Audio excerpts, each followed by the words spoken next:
Rebonjour dans cette énième conférence de ce week-end d'université d'automne. Du coup, moi c'est Dan, je suis responsable de la région parisienne à SOS Racisme. Je suis militant antiraciste, ça fait maintenant 3 ans que je milite avec SOS.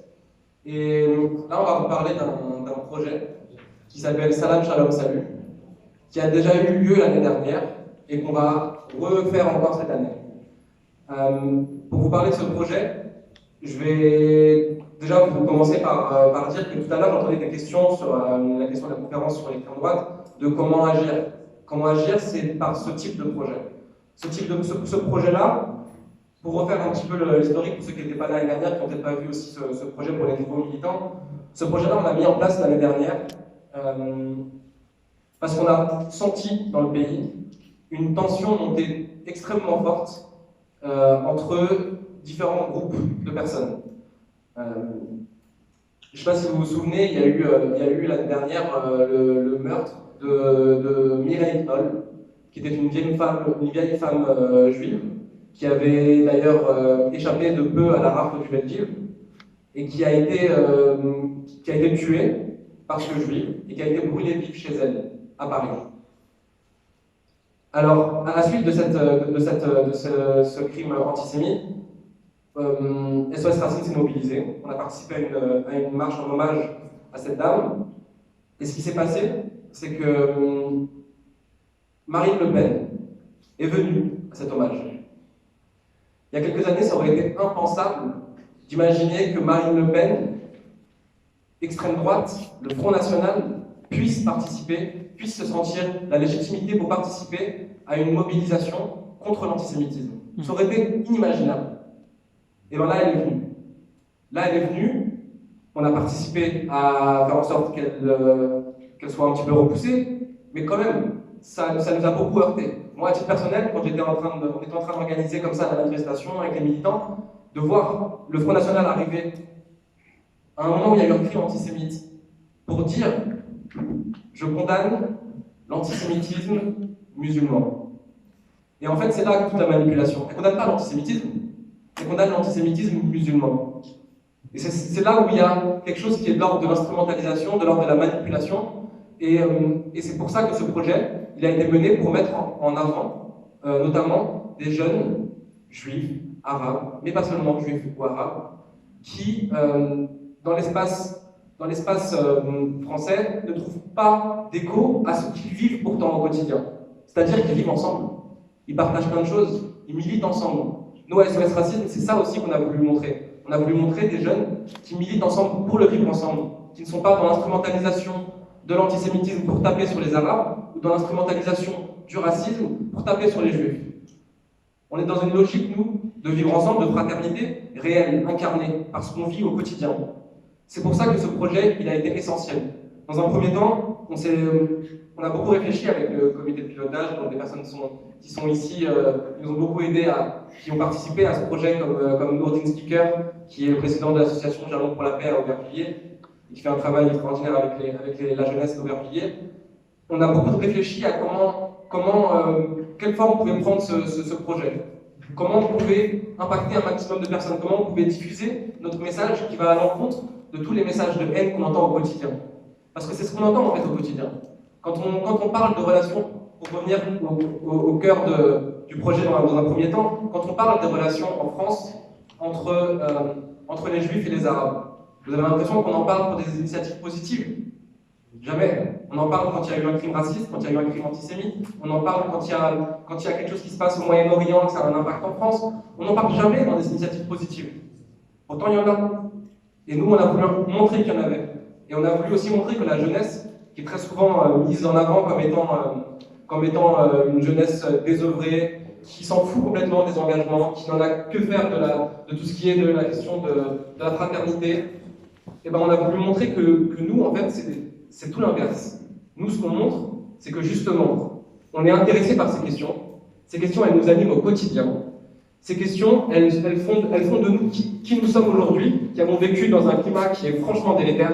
Depuis notre adolescence, on n'a vécu que des moments très difficiles et assez peu de grands moments de fraternité dans le pays.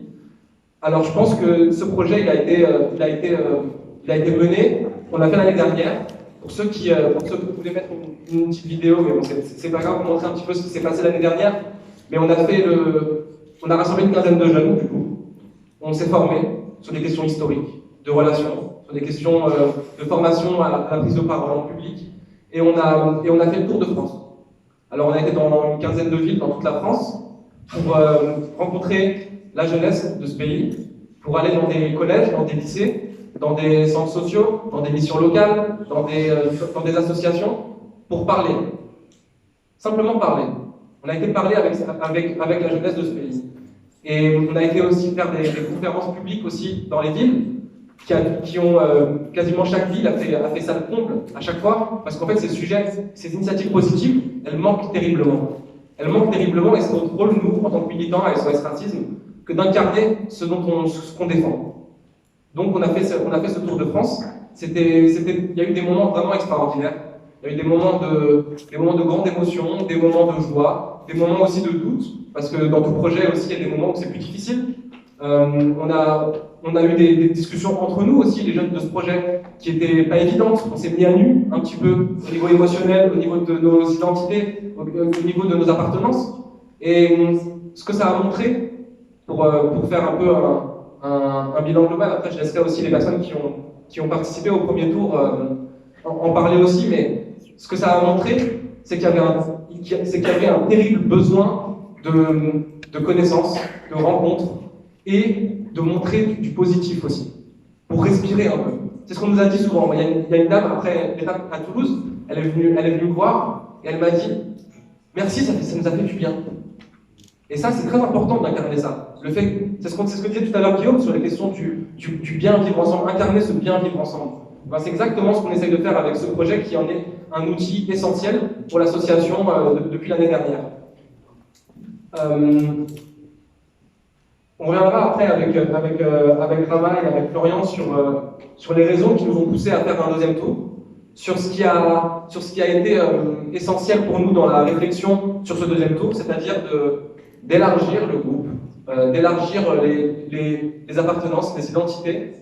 Et je laisserai ensuite Rama et Florian en parler, mais j'aimerais simplement dire que, avant de laisser aussi après la parole à différents jeunes de ce projet qui pourront un petit peu dire pourquoi ils font partie de ce projet, j'aimerais simplement dire quelque chose, c'est que aujourd'hui, Éric Zemmour, il fait des discours où il appelle la jeunesse française, en gros, à prendre les armes pour se défendre face au grand remplacement.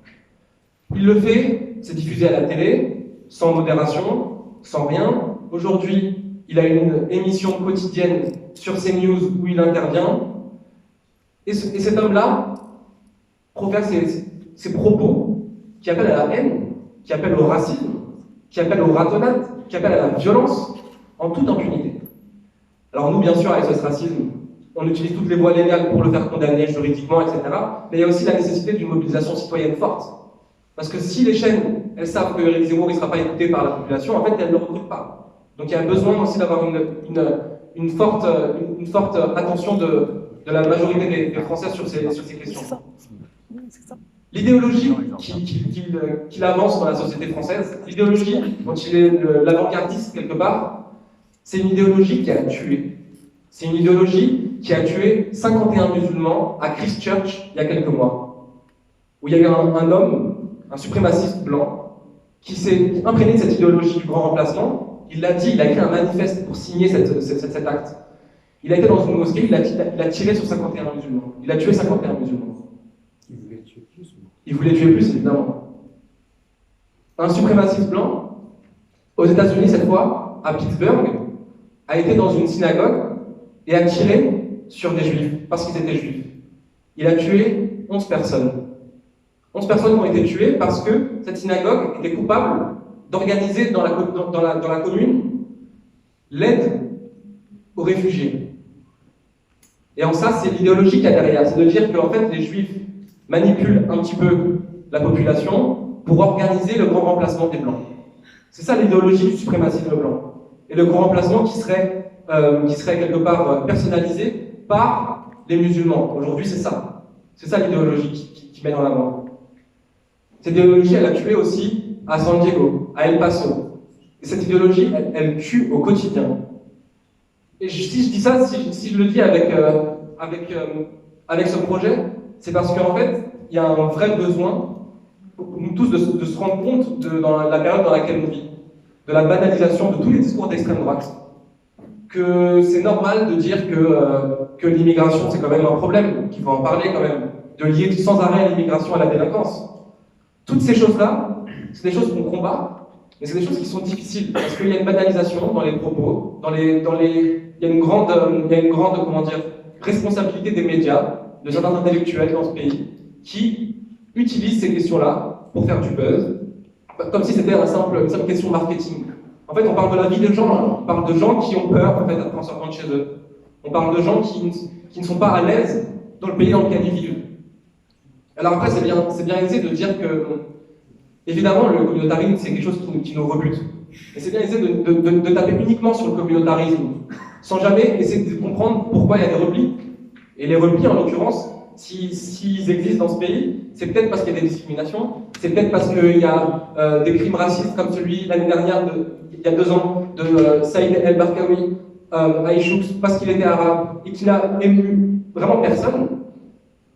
Il y a peut-être des raisons au fait que des personnes se replient sur elles-mêmes, se replient sur leur communauté. Et ça, nous, il faut qu'on combatte tout ça. Il faut qu'on combatte ça, et à travers ce projet, c'est un excellent outil pour aller à la rencontre de tout le monde, pour parler de ces questions-là, pour parler à partir de nous-mêmes, de ce qu'on vit, de qui on est, pour pouvoir ensuite libérer une parole et incarner ce projet de vivre ensemble.